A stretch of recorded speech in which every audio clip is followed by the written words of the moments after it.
Let's talk about the broader U.S. economy. We had a 4% handle on the GDP print on Friday. Do you congratulate the president on that number? Was he right to take a sort of victory lap after it was announced? You know, presidents get a lot of credit, a lot of blame for things they didn't do.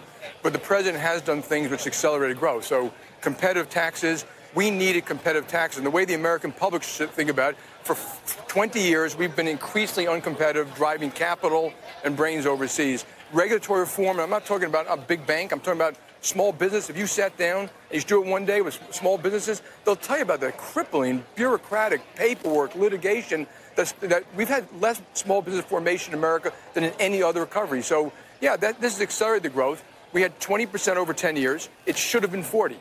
The reason it wasn't 40 was because a lot of things that we did hurt ourselves. So I'm hoping we continue to have policies that accelerate growth. And growth is good for all Americans, which is why it's so important to have some kind of growth agenda. Is 4% sustainable? I think we could do a lot better than 2.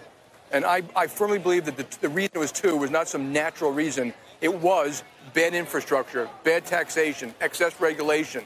We don't graduate kids at inner city schools. 50% don't graduate. We don't give kids the skills they need. We don't let felons have jobs again. We have an opioid crisis. Like, take bureaucracy. It takes 12 years to get permits to build a bridge that's already there and failing. And it took 8 years to put a man on the moon. So the American public looks at this stuff and says, that's what's holding us back. It was us. So it certainly should be a hell of a lot better than 2%. And I don't know if the natural rate is 3.5 or 4 or 3, but it's not 2.